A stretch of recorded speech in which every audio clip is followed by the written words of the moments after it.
En 1932, funcionarios del gobierno norteamericano decidieron utilizar a la población negra de Alabama para hacer un experimento con hombres, varones. En concreto, lo que hicieron es que los que tenían sífilis dedicaron su tiempo a no cuidarlos, no darles penicilina, para ver cómo evolucionaba en ellos la enfermedad, teniendo la contraparte en los pacientes que eran blancos. Y esto arrancó en 1932 y acabó en 1972 gracias a filtraciones que llegaron a la prensa. 40 años de experimentación con seres humanos que causaron decenas de víctimas. 399 sujetos fueron utilizados como cobayas. La crueldad humana, racismo y todo este tipo de sentimientos de odio parece que no tienen fin, por desgracia, dentro de la especie humana. Y podríamos comentar este experimento y otros muchísimos más que se han hecho con seres humanos, desde los que se hicieron en este gran conflicto que hubo entre 1939 y 1945, no puedo decir exactamente cuál, vaya que tengamos un problema con esto, y unos señores que llevaban una esvástica, básicamente hicieron auténticas barbaridades en el campo de concentración, por ejemplo, de Auschwitz. A la cabeza de esos experimentos, Joseph Mengele.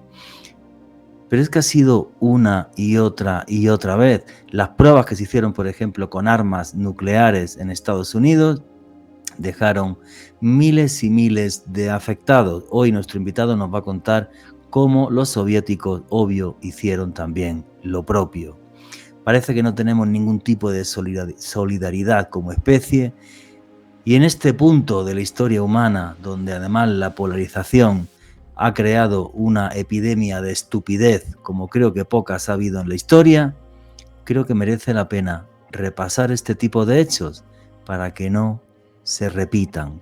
Ninguna ideología, ninguna potencia del mundo puede estar por encima de la vida de seres humanos, de su dignidad, de su propio destino. Y por desgracia son cosas que no paran de repetirse una y otra vez. Buenas noches, familia del misterio. Mi nombre es Juan Jesús Vallejo. Lo que queráis seguirme en redes sociales, mi Twitter es @JuanGVallejo, Juan J.E. Vallejo.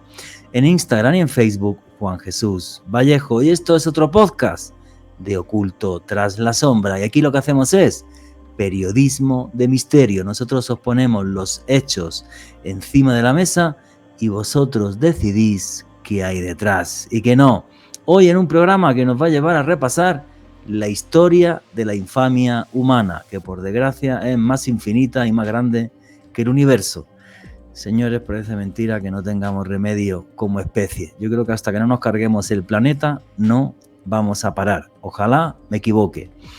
Ojalá realmente las luces le ganen a las sombras y todo este tipo de barbaries como las que les vamos a contar hoy, repito, jamás vuelvan a suceder en la historia. Nadie tiene el derecho a quitarnos la dignidad y el derecho a manejar las riendas de nuestra vida. Y arrancamos ya sin más dilación. Alejandro Bernal, amigo, compañero, ¿cómo estás? Muy bien, Juanje, un saludo para ti, también para nuestro invitado de excepción de este podcast, Camilo Manjarres, y desde luego un abrazo enorme para todos los suscriptores de nuestro canal Oculto tras las sombras. Si disfrutas este contenido, no olvides darle pulgar arriba y compartirlo. Y desde luego, Juanje, feliz de poder abordar una temática tan impresionante, también tan indignante, lo digo como periodista y como ser humano. Hablar de algunos de los experimentos más crueles de la historia es hablar sobre cómo muchas personas sin escrúpulos utilizaron a personas como usted y como todos los que estamos en este momento hablando como auténticas cobayas humanas, sin importar las consecuencias de este tipo de experiencias, algunas de ellas bastante crueles. Así que va a ser un recorrido a través, he de decirlo tristemente, de la indignación y muchas veces de la falta de escrúpulos de nuestra especie, Juanje.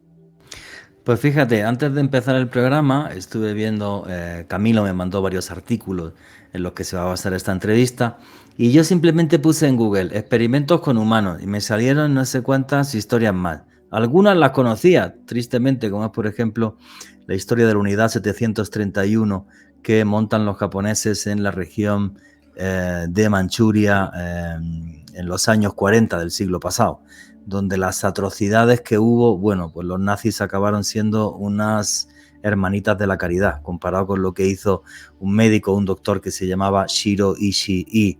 Otro día haremos también un podcast sobre esto. O sea, es un continuo, una constante, y aunque se ha hecho dentro de conflictos enormes, lo increíble es que aparte de esos conflictos enormes se ha hecho, por ejemplo, como os he comentado, el experimento Tuskegee, que arranca en 1932 y que dura 40 años en Estados Unidos. Otro día haremos un podcast sobre esto, porque una de las cosas más tristes para la población de color de la zona, y que siempre recordarán, bueno, historia, el experimento Tuskegee, por la que un presidente de los Estados Unidos pidió perdón públicamente, fue Bill Clinton. Bill Clinton recibió a algunas de las personas que estuvieron metidas en esta experimentación y pidió perdón públicamente por todo lo que había sucedido. Una de las cosas más tristes es que la persona que se encargaba de seleccionar los varones que tenían que no ser tratados para ver cómo se desarrollaba en ellos la enfermedad era también una mujer de color. O sea, lo piensa uno y me parece una auténtica bestialidad. Pero bueno, aquí tenemos un invitado hoy que sabe un montón de estas historias, que preparó una investigación exhaustiva. Solo vamos a coger 4 historias, no sé si va a dar tiempo a contarlas porque ya sabéis que en este podcast hablamos como loros, pero me parece súper interesante la investigación que ha hecho Camilo Manjarrés. Camilo, ¿qué hay? Buenas tardes, ¿cómo estás? Y como nunca has estado en oculto tras la sombra, ¿quién es Camilo Manjarrés para todos los oyentes de este canal de YouTube? Vale, Juan, ¿cómo vas? Buena tarde para ti, para Alejo y pues para cada oyente. Bueno, Juan, como ya lo mencionabas, yo me llamo Camilo Manjarrés y yo soy estudiante de licenciatura en Sociales e Historia. Y precisamente, ya que estamos hablando sobre la crueldad en el ser humano, estas atrocidades que se han cometido, me he dado cuenta que detrás de todo acto civilizado siempre hay un acto de barbarie. Y un claro ejemplo es uno, yo que seré profesor, normalmente enseñamos sobre, no sé, guerras de independencia, colonización, entre otros, y desde la postura académica se ve bien porque uno lo enseña, obviamente menciona las dos partes, pero uno lo enseña y nada más. Pero más allá uno se da cuenta del trasfondo de lo que ocurrió, cuánta crueldad, cuánta atrocidad hubo. Entonces, de cierta manera, ya sea cuando uno visita un museo, ve una exhibición de arte o simplemente lee sobre historia, que es un acto civilizado, el trasfondo de eso es un acto de barbarie. Entonces, es como una reflexión, que detrás de todo acto civilizado hay un acto de barbarie. Y como tú lo mencionabas, Juan, en esta tarde vamos a hablar de unos casos bastante polémicos que en verdad son atroces, que para mí me duele mucho como persona, como ser humano, porque no puedo comprender cómo el ser humano puede llegar a hacer esto, a realizar experimentos con un ser vivo, con otro ser humano. Sí, es una auténtica barbaridad, ¿vale? Y fíjate, tú me enviaste aquí 4 historias, 4 casos, alguna no es pura y duramente de experimentación humana, otro es decir también, voy a hacer experimentos nucleares y los daños colaterales me dan exactamente igual, que en el fondo es experimentar también con humanos, ¿vale? Y algún tipo de barbaridad así, pero yo creo que por desgracia es nuestra naturaleza. No hay ninguna cultura del mundo, ninguna civilización que se salve de esto. Absolutamente ninguna. Entonces aquí tú vas a hablar luego, por ejemplo, de pruebas nucleares que hicieron los soviéticos, pero podríamos hablar también de las que hicieron los norteamericanos y que fue una auténtica barbaridad, ¿vale? Que nadie entienda que este podcast está parcializado hacia un sitio u otro, aunque a día de hoy, si no te pones en ningún extremo, te llaman tibio y te crucifican, ¿vale? También hay que tener cuidado con esto, pero bueno, da igual que nos critiquen, que también estamos ya acostumbrados a eso. Así que vamos a arrancar y lo primero, Camilo, ¿por qué te llamó la atención este tipo de historias? Vale, Juan. Principalmente, como te he mencionado, creo que es interesante analizar la perspectiva ya sea psicológica o antropológica de por qué el ser humano realiza estos actos. Y una pregunta que no solo nosotros, sino quizás cada oyente que nos estará escuchando, se hará es, ¿simplemente una empresa o una comunidad comete estos actos o también algún familiar, ya sea el padre o la madre de uno, puede también cometer estos actos? Entonces es un cuestionamiento que me parece interesante analizar y a partir de esto me llamó mucho la atención investigar estos casos y me di cuenta que desde una empresa hasta un simple padre de familia o una madre de familia puede cometer estos actos de barbarie como son experimentos. Entonces por esto me enfoqué en aterrizar esta investigación en estas atrocidades históricas. Muy bien, amigo, pues vamos a arrancar y la primera que tú me enviaste es ¿cómo se crean medicamentos radioactivos? No os perdáis esto. ¿Cómo se crean medicamentos radioactivos a finales del siglo XIX, principios del siglo XX? Es en 1898 cuando la pareja Curie en Francia descubre, y sobre todo Madame Curie, descubre lo que es la radioactividad y de repente la medicina pensó que esto era la super panacea. Ojo que a día de hoy se sigue utilizando la radiación en medicina. Por ejemplo, pues cuando alguien por desgracia tiene cáncer, se le pone radiación. Pero en esa época también apareció la terapia suave con radio. Camilo, cuéntanos, ¿cómo fue esa locura de finales del XIX y principios del siglo XX? Bueno, Juan, como tú mismo lo mencionabas, en este siglo era muy conocido que supuestamente creían que la radioactividad podría curar algunos males de las personas. En este caso, hubo una empresa muy conocida, de cierta manera, en Norteamérica, que se llamaba Raditor. Era una empresa la cual, de cierta manera, le pasaba plata a algunos médicos para que ellos mencionaran a sus pacientes que si consumían sus medicamentos se iban a aliviar, iban a curar sus dolencias, ya sean del cuerpo, de la cabeza, entre otros. No solo esto, también había pastas, crema dental a base de radioactividad. Y como dato adicional, se vendían pues cigarrillos y tenían láminas que también tenían radioactividad que se creía que supuestamente, o así lo vendían, era para evitar que las personas se enfermaran. O sea, primero se mataban con el tabaco, les daba cáncer. Y segundo, pues estas láminas que eran radioactivas, pues lamentablemente mataban a las personas.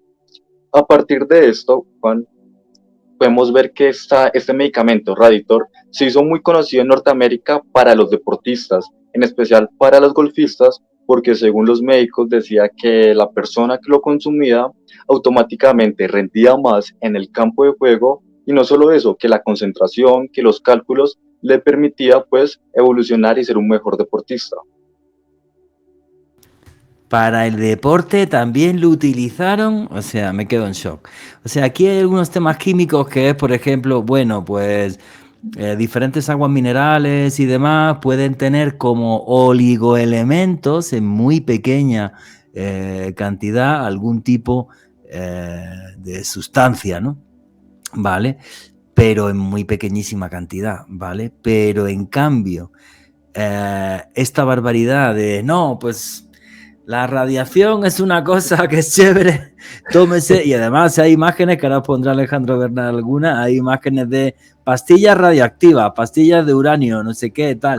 O sea, al principio, o sea, te das cuenta cómo evolucionó la medicina. O sea, vamos a ver, principios del siglo XX en historia, y tú que estás estudiando historia, es antes de ayer, sí. Es nada, es que mi abuelo lo vivió, ¿vale? O sea, una locura. Alejandro Bernal, quería contar algo. Sí, Juanje, hay que tener en cuenta que sobre el Raditor, que era precisamente lo que nos estaba hablando Camilo, se fabricó desde 1918 hasta 1928, es decir, una década de fabricación de este medicamento, por así denominarlo, por parte de Valley Radium Laboratories, allá en los Estados Unidos, y tenía una campaña de publicidad tan impresionante, Juanje, Camilo y espectadores, que lo anunciaban como una cura para los muertos vivientes. Si usted quiere tener la luz solar permanente en su cuerpo, quiere tener mucha energía, quiere rendir más en el deporte, en su trabajo, quiere tener mejor concentración, utilice Raditor. Ya te imaginarás, Juanje, el auténtico escándalo que produjo en los Estados Unidos cuando se demostró que este medicamento, entre comillas, estaba relacionado con el deceso de muchas personas. Claro, o sea, estabas contaminando a miles y miles de personas y muchas de ellas fallecerían. Y además, lo más fascinante de esta historia es que si no muere un multimillonario norteamericano, Sí. vale, por tomar estas pastillas, lo mismo hubieran seguido 10 años más, porque cuando morían pobres como que les daba lo mismo.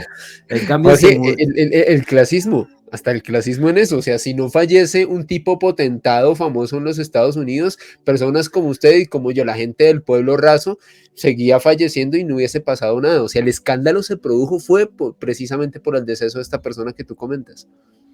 Sí, o sea, es una auténtica locura. O sea, claro, se muere un tío con mucha plata, obvio, la familia luego mete abogados, los demanda, se ve que todo esto es una barbaridad y chao, pescado. Pero hasta ahí, si hubiera seguido muriendo gente normalita, somos clasistas y somos patéticos hasta para eso, ¿no?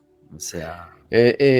Sobre ese empresario Juan G. Evan Byers, cuando este hombre falleció, cuando tuvo este deceso, se comenzaron a hacer las labores por parte de las autoridades para determinar cuál sería la medicina o el hábito que hizo que la salud de este hombre se deteriorara de manera tan consistente, cuando los peritos policiales y también médicos comenzaron a investigar el entorno de Evan Byers y se percataron que este hombre utilizaba bastante el Raditor. De hecho, se comentaba, de acuerdo a su círculo cercano, que era un hombre que le tenía bastante fe, bastante apego a esta medicina, entre comillas, y cuando ya le pudieron hacer los exámenes pertinentes al cuerpo de este hombre sin vida, se percataron que claramente el Raditor había sido un elemento desencadenante de los problemas que terminaron con la vida de este importante industrial norteamericano, Juanje.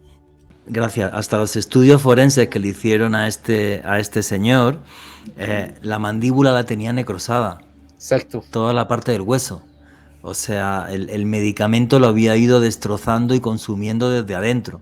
O sea, el tipo estaba por dentro reventado.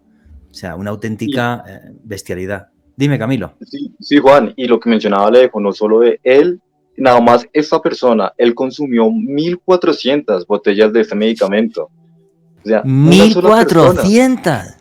Sí, confirmado, 1.400. Y lo que ustedes mencionaban, y eso que era una persona que era conocida. Entonces, ¿cuántas personas inocentes habrán consumido esto por montones y habrán quedado en el olvido? O sea, es terrible.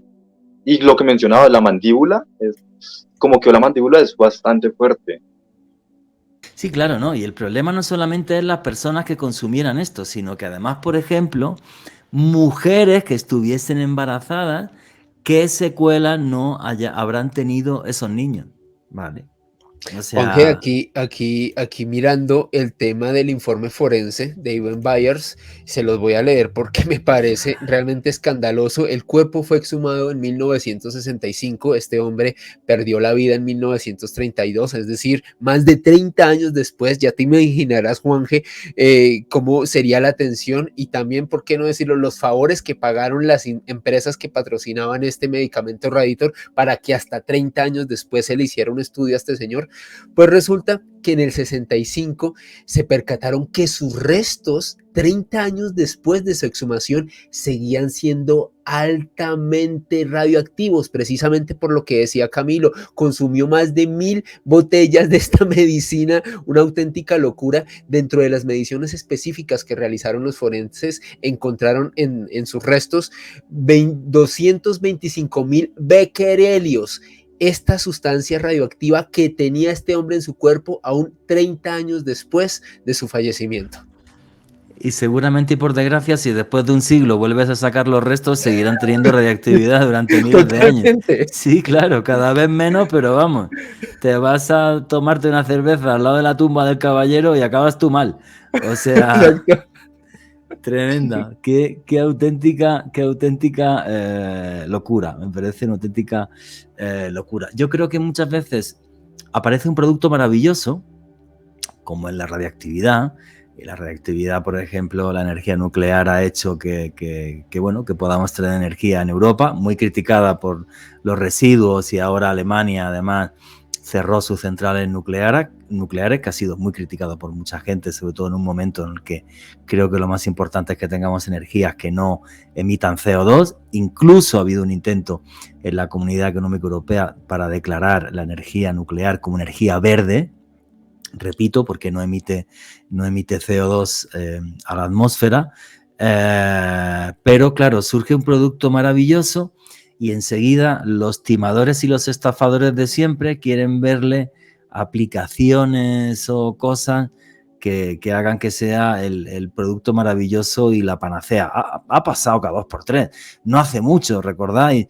Hace como 2 años o así, que vendían unas pastillas por internet que decían que te concentraban mejor y no sé qué, y al final era una soberana estupidez. O sea, de vez en cuando sigue pasando. No penséis que esto sucedió hace un siglo y ya se acabó. No, ¿qué va? De vez en cuando van a seguir sacando productos milagrosos, y yo creo que el único producto milagroso que hay en la vida, sobre todo en la salud, es cuidarse, tener buenos hábitos, moverse, hacer ejercicio. Y esto va a hacer que estemos mucho más sanos. Cualquier panacea que nos vendan, siempre desde mi punto de vista, va a ser falsa. Pero bueno, una auténtica locura dentro de la medicina, que duró 10 años. O sea, imaginaros la de miles de personas que tuvieron repercusiones con esto. Vamos a pasar a la siguiente historia, y esto es una historia de la que yo hablé hace muchos años con amigos míos psicólogos, porque es una historia que es parte de la historia de la psicología, por desgracia, donde supuestamente es un experimento con un humano, pero digo supuestamente es porque surgió así, apareció, y es la historia de los gemelos Bruce y Brian Reimer, ¿vale? Estos niños nacen en los años 60, en la década de los 60, y bueno, resulta que tienen dificultad para ir al baño a la hora de hacer pipí, y entonces le dicen los médicos: nada, esto se arregla con una buena circuncisión. Les dejan a los 2 gemelos cuando tenían pocos meses de vida, y a uno de ellos, a Brian en concreto, fue Bruce y Brian, sí, efectivamente. Fue Bruce, perdón. Uno de ellos, Bruce, no Brian, uno de ellos, Bruce, cuando le van a hacer la circuncisión, lo hacen con una aguja que está conectada a un cacharro eléctrico y un problema de un cortocircuito y no sé qué, y tacatá, y resulta que al niño le destrozan todo lo que es su miembro. Digo la palabra miembro para que no me fastidien aquí, ¿vale? Entonces le fastidian todo el miembro, y en ese momento, que los padres, obvio, están desesperados y que no saben qué hacer porque su hijo ha perdido, obvio, parte de su cuerpo tremendamente importante para luego desarrollarte como ser humano, como persona y como hombre. Y aparece por aquí una especie de mesías, que es un doctor, el doctor John Money. Y este doctor John Money, además, qué buen apellido, lo de Money. Este doctor John Money, lo que se le ocurre, para luego él ganar más money, ¿vale? Como mente brillante, lo que se le ocurre es, ¿y por qué no hacemos que este niño sea castrado y sea educado como una niña? Y entonces a los 17 meses en concreto se le hace la operación en la que se le castra y en la que, pues se le pone una vagina. Entonces, la clave de todo esto era jamás decirle al niño que había nacido niña, y además toda esta historia es que realmente es patética, ¿vale? Cuando los niños tenían 9 años, John Money ya presumía por todo Estados Unidos que su experimento había sido un total y absoluto acierto. Además de esto, que él estaba convencido y que había demostrado a través de este experimento que la sexualidad humana es aprendida, no es genética, no es porque tienes un componente genético importante, sino que es aprendida, y presumía de esto. El caso es que, claro, si analizas el comportamiento, en ese caso ya era de la niña, de Brenda, que es como se llamaba, Pues si analizas el comportamiento de Brenda, pues no era muy normal. Pues era la niña que dominaba el grupo de niñas, luego en cambio siempre se sentía sola, no se hallaba ni encontraba dentro de las chicas de la clase, y el problema es que a los 13 años además empieza a tener pensamientos con quitarse la vida, ¿vale? Después de un tiempo los padres hicieron algo que yo creo que era lo sensato, es decirle: cariño mío, te hemos mentido, pasó esto y tú realmente naciste niño, que es lo que le dijeron los psicólogos que nunca tenían que haber dicho, pero yo como si hubiera sido el padre hubiera hecho exactamente igual. Y entonces pues hubo una operación de cambio de sexo. Esta operación de cambio de sexo hizo que Brenda, que luego se cambió el nombre, lo tengo por aquí, no recuerdo, lo encontraré. Bueno, se vuelve a cambiar el nombre por un nombre de varón, David, vale, se cambia el nombre por David y se casa, todo va entre comillas medio bien en su vida, pero a los 30 años le da una depresión tremenda, pierde el trabajo, se divorcia y finalmente se quita la vida. Entonces yo creo que jugar a ser Dios es algo que le deberíamos dejar a Dios, pero que nosotros juguemos a ser Dios nunca termina bien. Camilo, amigo, danos detalles de este caso, ¿por qué te llamó la atención? Claro, Juan, bueno, como tú lo mencionabas, aquí uno se cuestiona y se pregunta si en verdad el psicólogo, como tú mencionas, John Money, es el responsable o también los padres, porque los propios padres se prestaron para manipular a sus hijos, a los dos gemelos, porque aunque no lo mencionaste, uno de los hermanos, precisamente Brian, pues él terminó con su vida más adelante, o sea, él no pudo cargar con esa carga, valga la redundancia, con esa carga de saber que toda su vida o la mayor parte de su infancia fue una farsa, muy parecido a la película de Truman Show, donde nos muestran que todo es un reality. Más o menos ellos estaban en ese reality porque el psicólogo sabía lo que estaba pasando, los padres sabían lo que estaba pasando. Como tú mencionas, la población, o sea, los demás académicos, psicólogos, ya sabían de este experimento. Entonces, estos niños eran manipulados desde muy pequeños. Entonces, aquí uno se pregunta, ¿un padre o una madre puede ser así, un monstruo para manipular a su hijo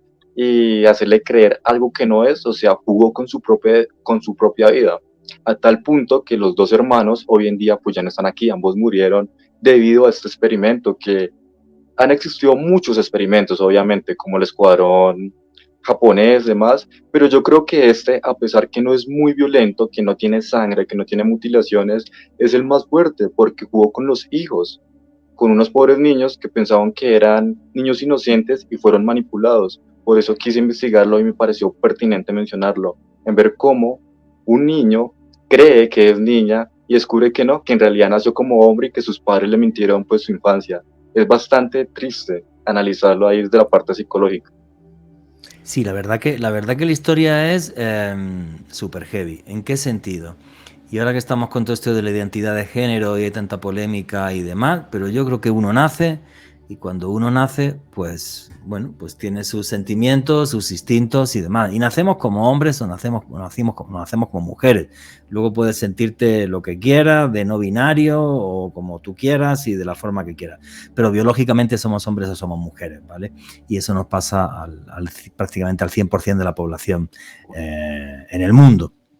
Entonces, el tema ahí es ese, ¿no? O sea, jugar a ser Dios y hacer esta auténtica barbaridad. Eso sí, también es muy fácil opinar aquí.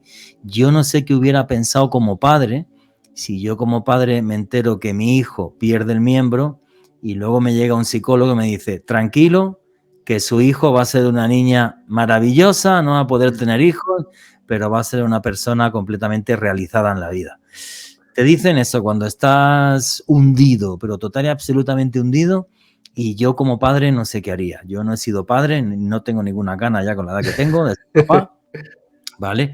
Pero yo no sé qué hubiera hecho, porque de repente ante una situación realmente tétrica y oscura, te dan una solución que parece, entre comillas, al menos sensata, ¿no? Entonces, no sé qué hubiéramos hecho. Yo aquí la culpa de todo, al que más se lo he hecho, es a este médico John Money por jugarse a ser Dios y con tal de coger fama y de agarrar fama, pues el tipo le importó un carajo la vida de estos niños. Alejandro Bernal, ¿qué opinas de esta historia? Juanje, sobre esto comparto lo que tú dices. Para mí el doctor Plata, entre comillas, poniéndole un nombre en español, el doctor Money, para mí el mayor responsable, al menos en un alto porcentaje de este caso, y es que recopilando información sobre este caso que nos comentaba Camilo y también Juanje, pasaba algo muy extraño para Brenda. Imagínense, esta persona que nació como Bruce y luego pues por esta circunstancia tan triste y azarosa pues tuvieron que hacerle este cambio de sexo, criarla como niña y enfocarla en un contexto que claramente biológicamente no estaba dispuesta a llevar una buena adaptación, pues precisamente por su naturaleza. Era un hombre, era un macho, era un niño. Y es que comentaban las compañeritas de colegio de Brenda que claramente era una niña que físicamente era mucho más fuerte, que era brusca, que era tosca, que tendía a ser solitaria, que no le era fácil relacionarse, por ende no podía llevar a cabo juegos con otras niñas, porque si intentaba igualarse en fuerza siempre iba a ser superior en este ámbito. Y esto obviamente produjo que Brenda llevase una infancia y gran parte de su adolescencia solitaria. No se sentía comprendida. Es más, recogí una declaración de un experto que pudo hacerle un perfil psicológico a Brenda y decía que claramente ella desde el punto de vista biológico nunca, por más que hubiese habido condicionamientos de su entorno, de su hogar, a intentar educarla como una niña, desde el punto de vista biológico, Brenda nunca pudo haber asumido un rol de mujer.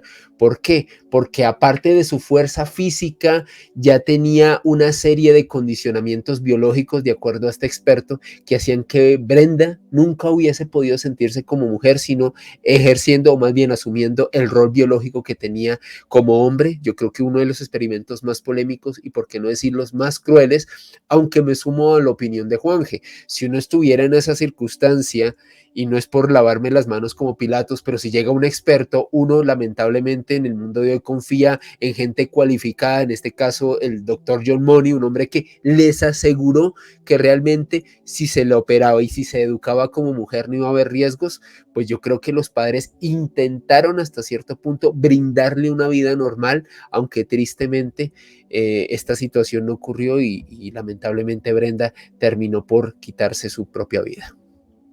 Sí, claro, todo esto es una auténtica bestialidad. Y aquí yo creo que la culpa la tiene el doctor Plata, ¿vale? El señor de la Plata, con tal de tener fama, se le ocurrió la gran salvación, porque además, claro, para él era un experimento perfecto porque tenía un gemelo, que era un hermano, de forma de decir, tengo el sujeto al que se le cambia de género y el otro que sigue con el suyo, y los dos van a ser felices porque esto se aprende, no es genético. Y no, señores, la genética tiene una importancia total y absoluta sobre nuestras vidas, en lo que somos y en cómo nos comportamos. Y es más, algún día entrevistando incluso al psicólogo Edwin Olaya, por ejemplo, nos ha comentado que incluso el tema de países donde hay tal cantidad de conflictividad como es por ejemplo Colombia, pues puede tener un componente genético importante. ¿Por qué? Porque hemos estado con conflictos durante siglos y eso deja una huella genética. Entonces es en muchos sentidos. Creo que no podemos saltarnos eso para bien o para mal, pero es así, ¿no? Nuestra propia naturaleza, entender nuestra propia naturaleza, nuestros sentimientos y nuestras emociones. Y me parece genial toda esta discusión social que hay ahora, diálogo social que hay ahora, ¿no? Sobre las diferentes identidades de género, y a mí me parece genial, y cada uno que adquiera y que tenga la que más le plazca. Así que bueno, una historia muy triste y que acabó con la vida de dos personas. O sea, esto sí me parece muy heavy. Y por supuesto, el doctor Plata salió de rositas como si no hubiera pasado nada. ¿No, Camilo? Sí, Juan, como mencionabas, el doctor simplemente pues postuló su trabajo, su experimento, se limpió las manos y ya a él no se le llegó. O sea, obviamente algunos académicos lo juzgaron, alguna parte de sus conocidos lo atacaron, pero como tal no hubo ningún problema hacia él, o sea, simplemente se lavó las manos como si no hubiera pasado nada y allá problema de la familia. Lamentable, la verdad. Sí, yo creo que este tipo de personajes le tenían que haber dicho por código deontológico fuera de la profesión. Ya, y chao. Listo. No me parece bien que se tomen ese tipo de decisiones, que se termine con la vida de gente y que el tipo salga de rositas como así. Creo que todos tenemos una responsabilidad cuando hacemos ciertas cosas y más una responsabilidad cuando estamos hablando de seres humanos. A mí esto me parece una auténtica bestialidad. Pero si queréis saber lo que es una bestialidad, imaginaros este dato solamente. Entre 1949 y 1989, 86 explosiones nucleares en el aire, 30 en la superficie y 340 bajo tierra. ¡Qué auténtica bestialidad! Camilo, ¿qué es o qué sucedió en Semipalatinsk? Correcto, Juan. Semipalatinsk, que geográficamente estaba ubicado en lo que es Kazajistán hoy en día. Para los oyentes, para los espectadores que están acá, muchos hemos escuchado hablar de Chernobyl, Alejo, Juan, nosotros, y creemos que Chernobyl fue una tragedia bastante lamentable y muy importante en la historia de la humanidad.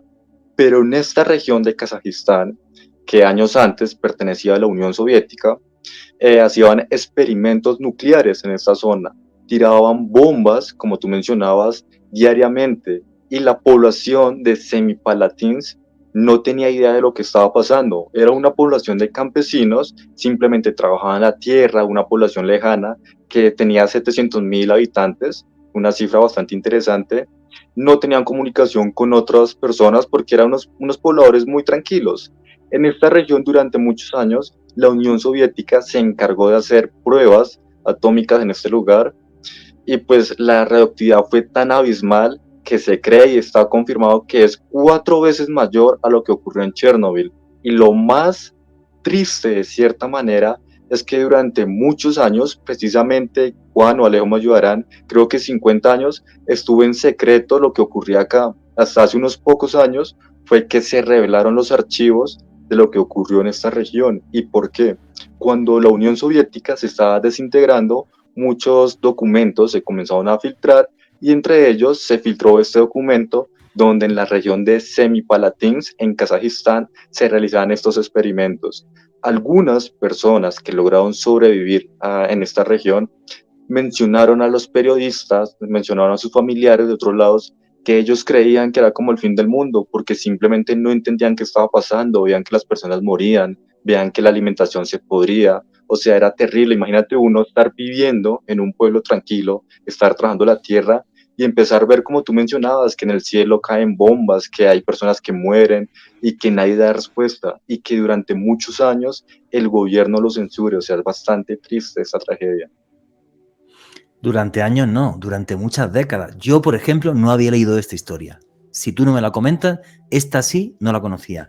Y estamos hablando de 1.300.000 afectados. O sea, es una auténtica bestialidad. Creo que alguna vez, si no aquí en Caracol, y Alejandro Bernal, que me corrija si me equivoco, hemos hablado de las pruebas nucleares de Estados Unidos, sí, la barbaridad que hicieron en el atolón Bimini, lo que pasó también con las pruebas que se hicieron en Estados Unidos, donde hubo miles de afectados a partir del año 45. Hemos hablado de esto. Los mismos pilotos, por ejemplo, que tiraron esas primeras bombas, igual todos afectados. Pero esto es una bestialidad. O sea, bueno, los documentos desclasificados de la Unión Soviética, desclasificados no, se filtraron, ¿vale? Nunca se desclasificaron. Se filtran en los años 90, ¿vale? Y eso en concreto, un agente soviético, no recuerdo el nombre, el que se va a Londres a cambio de que le den asilo político con miles y miles de documentos, que es donde salió toda la basura de la Unión Soviética durante muchísimas décadas. Pero, claro, y ahora que estamos además en un conflicto bastante particular en la zona, entre Rusia y los ucranianos, bueno, pues también hay que entender el por qué mucha gente de la zona no se lleva bien con los rusos, ¿vale? Pues porque hicieron auténticas barbaridades. Esa es la realidad. Cosas distintas son los rusos de hoy día, ¿no? Tampoco tienen por qué pagar justos por pecadores, ni tampoco todos los rusos estaban implicados en esto, no digamos estupideces. Pero sí es cierto que todo esto ha provocado y provoca un recelo tremendo. A día de hoy se nos olvida en el conflicto presente los 7 millones de personas con los que acabó su vida en Ucrania el mismísimo Joseph Stalin en el Holodomor. O sea, si esto fue 1.300.000, en Ucrania se cargaron 7 millones. Entonces, claro, son barbaridades que obvio dejan una mella en las siguientes generaciones y un odio que es normal que no pase tan así como tan rapidito, ¿vale? Esa es la realidad. Alejandro Bernal, tu opinión. ¿Querías comentar algo, Alejandro? Sí, es que sobre precisamente este tipo de pruebas que se llevaron a cabo en Semipalatinsk, desde luego no es el único incidente relacionado del uso de energías nucleares en la Unión Soviética, y para ello me quiero remitir a algo que se conoce como la Operación Snezhok, una serie de ejercicios militares que se llevaron a cabo en 1954, en donde estuvieron involucrados 45.000 tropas, soldados de la otrora Unión Soviética, Juanje, Camilo y espectadores, y de los 45.000 perecieron 43.000, una auténtica barbaridad ocurrida a mediados del siglo pasado. Básicamente, para contextualizarlos en qué consistía estas operaciones Snezhok, hay que tener en cuenta el contexto: mediados del siglo pasado, plena Guerra Fría, había un conflicto ideológico entre Estados Unidos, la otrora Unión de Repúblicas Socialistas Soviéticas, no solamente un conflicto ideológico, político, militar y tecnológico. Entonces, en ese contexto, los rusos estaban intentando averiguar qué sucedería si los norteamericanos realizaran un ataque sorpresivo con armamento nuclear. Entonces, lo que quisieron fue desplazar tropas en tierra luego de lanzar una bomba nuclear para determinar si los soldados podían resistir la radiación y poder realizar o un repliegue o un ataque. Y les recuerdo, en esta operación, en este ejercicio, perecieron 43.000 de los 45.000 soldados desplegados. Una auténtica barbaridad, Juanje. Es que fue tal bestialidad que los generales rusos, cuando diseñaron esa operación, dijeron: oye, ¿y psicológicamente la gente qué es lo que va a hacer cuando vea un hongo nuclear? Y dijeron: venga, pues lo probamos. Mandamos a 45.000 tíos por allí, por Siberia, que no pasa nada, tiramos una bomba atómica y a ver qué pasa. Entonces, claro, o sea, primero los soldados, imagínate el shock y la conmoción al ver cómo tiran la bomba atómica y el hongo nuclear, ¿vale? Que eso fue ya una bestialidad. Y luego, obvio, la radiación que esos seres humanos agarraron, pues terminó con la vida de 43.000 de los 45.000. Ese dato sí no lo sabía. Sí había leído de esa operación, pero ese dato me parece total y absolutamente demoledor. Qué auténtica bestialidad. Pero qué bestialidad, macho. En fin. Camilo, ¿quieres comentar algo más al respecto? Sí, Juan. De hecho, pues lo que mencionaba Alejo, y también para los oyentes, por si quieren saber, es muy parecido a lo que ocurre en Chernóbil. No sé si han visto la fotografía del pie de elefante, creo que se llama, que es una fotografía. Sí. Es muy parecido porque mandaron a personas que tomaran la fotografía de esta masa reactiva pensando que no les iba a pasar nada, y en realidad la persona que se acerca, así sea, no sé, a 3 metros, 4, en cuestión de horas o días ya está muerto, así tenga un traje reactivo. Entonces, tristemente también estaban experimentando con esa persona, o sea, la mandan a que tome una foto, no le dicen nada más, pasan unas horas y pues lamentablemente va a morir. Entonces, y a los oyentes pueden buscar ahí pie de elefante Chernóbil y verán la fotografía y se ve a la persona tomando la foto y es lamentable porque murió, o sea, la persona que tomó la foto murió. Sí, claro, o sea, son los restos radiactivos, o sea, los restos más radiactivos del mundo, ¿vale? El famoso pie de elefante, los residuos de la combustión y explosión del reactor de la central nuclear de Chernóbil, efectivamente. Y sí, claro, si mandas a alguien a hacer una fotito de cerca, no creo que ni llevando un traje especial para aguantar radiación, esto aguante prácticamente nada, ¿no? En fin, el jugar con la radiación, la cosa más estúpida del mundo, aunque el que le salió bien caro, que este caso tampoco lo conocía, lo he conocido gracias a Camilo, es el de Isachi Ouchi. Camilo, ¿qué le pasó a Isachi Ouchi? Vale, Juan, este caso sí es muy fuerte, o sea, las personas que quieran ver las fotografías, les recomiendo que sean fuertes de estómago. ¿Qué ocurre? En 1999, en la región de Japón, existía una empresa, una planta de reprocesamiento de combustible uranio. En esta planta estaba trabajando, como ya lo mencionaste, Isachi Ouchi junto con sus compañeros. Por cosas del destino, Isachi no tenía pues el conocimiento suficiente para trabajar acá y un día, por un error de cálculos, él estaba pues preparando un lote de combustible de nuclear y coloca la cantidad errónea en este lote de combustible, lo que automáticamente hace que explote y precisamente porque está confirmado, recibió 10 veces más de lo que fue el epicentro de la bomba de Nagasaki y Hiroshima. O sea, toda esa cantidad de radiación, Alejo, Juan y a los oyentes, recibió una sola persona. Hasta ahí podríamos decir que, bueno, pues tuvo mala suerte y murió, pero no murió. ¿Qué ocurre? Esta persona es llevada a un hospital cercano y los médicos deciden experimentar con él durante casi un mes y medio. Querían ver el cuerpo humano hasta dónde puede aguantar con radiación. Así que Isachi durante casi un mes bueno, lamentablemente experimentan con él. En este mes él sufre 3 infartos, sangra por los ojos, literal, pues su piel se cae, literal se cae su piel, se va desfigurando, le toman fotografías para documentar paso por paso cómo la degeneración de la piel de su cuerpo, sus huesos se van pudriendo, a tal punto que sus necesidades se hacen en la cama, se orina, se defeca, no puede hablar, ya ni puede ver, y pues sufre derrames cerebrales, bueno, es una barbaridad completa.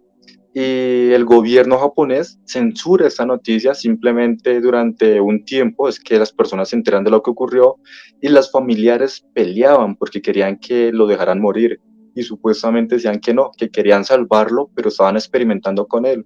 Y por eso es conocido como el hombre increíble de la vida real. No sé si Alejo Juan es amante de los cómics.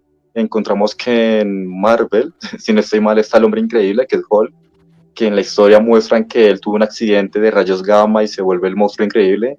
En este caso, lamentablemente, Isachi pues sufre este accidente y se pudre en vida y durante un mes sangra por los ojos, se le cae la piel, tiene derrames cerebrales, o sea, es bastante lamentable. No, es una bestialidad. Él aguantó 83 días vivo en el hospital. Lo mantuvieron con vida, yo diría que en contra de su voluntad. Nunca podremos saberlo, pero yo entiendo que tanto sufrimiento, cuando sabes que el fin está claro, me parece una auténtica bestialidad. Y cuando digo una bestialidad, es una auténtica barbaridad. O sea, este señor, que no estaba cualificado para hacer combustible nuclear, tenía que haber mezclado 2,4 kilos de uranio en polvo con ácido nítrico para hacer combustible nuclear. Y él mezcló 16 kilos. El problema fue que al echar los 16 kilos en el ácido nítrico se produjo una reacción de fisión nuclear. Entonces fue una luz azul que él dice que vio y tal, salieron corriendo, pero ya era tarde. Con haber estado un segundo al lado, ya era tarde. El otro compañero que estaba cerca, no tan cerca como él, también pereció a los pocos meses. O sea, una auténtica barbaridad. Alejandro Bernal, ¿quieres comentar algo sobre el tema? Sí, Juanjo, una locura este caso. Cuando Camilo nos lo envió y me pudo comentar al respecto, pues primero quedé horrorizado con el material gráfico. Tranquilos que no les vamos a poner nada explícito acá, pero si quieren profundizar ahí tienen Google. 83 días de una dolorosa agonía por parte de este hombre en Japón. Los estudios y por qué no decirlo, los últimos días de su vida fueron monitoreados a través del hospital de la Universidad de Tokio. Los galenos comenzaron a investigar este caso tal y como nos lo describía de forma excelente Camilo. Comenzaron a documentar la degeneración del cuerpo de este hombre, cómo su organismo se iba deteriorando lentamente. Y yo me sumo también nuevamente aquí a la opinión de Juanje, cuando es evidente cuál va a ser el final de una persona y para evitar que tenga un sufrimiento tan prolongado y tan doloroso y tan inhumano, por así denominarlo. Yo hubiese preferido por otra alternativa. La gran polémica, tal y también como comentaba Camilo, es que el gobierno japonés intenta ocultar todo esto. Cuando se destapó a la opinión pública fue un auténtico escándalo, y de acuerdo a los datos de los expertos, de los científicos y de los médicos que examinaron de cerca este caso, este hombre ha sido la persona que mayor radioactividad ha absorbido en su cuerpo en toda la historia. Estamos hablando de una auténtica barbaridad, Juan Jesús. Sí, yo creo que además aquí la clave es lo que estaba diciendo Camilo. Y creo que los médicos aprovecharon y dijeron, bueno, esto es un caso único. No vamos a ver esto otra vez en décadas o vete a saber cuándo. Documentemos todo esto, a ver cómo se van produciendo las lesiones y demás para aprender para el día de mañana. Pues que aprendan con tu madre, macho. Hostia, es que es una bestialidad. O sea, es un ser humano. O sea, yo soy el pariente de él, él es mi hermano, me meto en el hospital, me lo cargo y que me lleven a la cárcel tranquilamente, vamos. O sea, es que es una bestialidad. O sea, experimenta con tu abuela. O sea, exactamente. Es que es una cosa absurda, ¿no? Y tapar el gobierno japonés esto, pues una bestialidad. Por eso la energía nuclear tiene tan mala fama, por ese tipo de cosas, ¿vale? Creo que hicimos una vez un programa en Caracol Radio, Noche de Misterio, sobre experimentos nucleares, sobre accidentes nucleares. Lo hicimos con un físico de la Universidad Nacional que está a favor de la energía nuclear, que se usa energía nuclear. Yo también estoy a favor, por ejemplo, sobre todo con el problema del cambio climático, pero energía nuclear, pero utilizarla y hacerlo con sensatez y con las nuevas tecnologías y con todo, ¿vale? Bueno, caso ridículo fue, por ejemplo, tendría que documentarme y buscarlo, ¿vale? Creo que lo conté en aquel podcast en Noche de Misterio de accidentes nucleares. El accidente nuclear más ridículo de la historia fue un operario de un reactor nuclear que además es muy pequeñito, es de experimentación, que está en Madrid, y el tipo tiró los residuos radioactivos por el váter. Sí, por el baño así de Pepe, cuidado, que voy con esto, ¿sabes? Y no se sabe ni cuánta gente fastidió ni nada, o sea, flipa. Así de normal, buenos días, ¿cómo está usted? Entonces, la estupidez humana es mucho más grande que nuestro universo prácticamente infinito. ¡Qué bestialidad!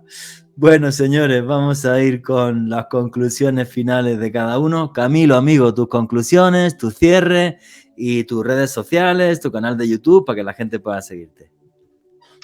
Vale, Juan, Alejo, sí, o sea, como conclusión, lo que comenzamos hablando, o sea, podemos decir que detrás de cada acto civilizado hay un acto de barbarie y pues lamentablemente el ser humano, así sea muy pacífico en algunas regiones, es una persona bárbara por naturaleza, entonces como reflexión es, sí, investigar estos casos, tener como una postura crítica para no volver a cometerlos, ¿no? Porque es demasiado triste lo que ocurre y lo que ha ocurrido en la historia.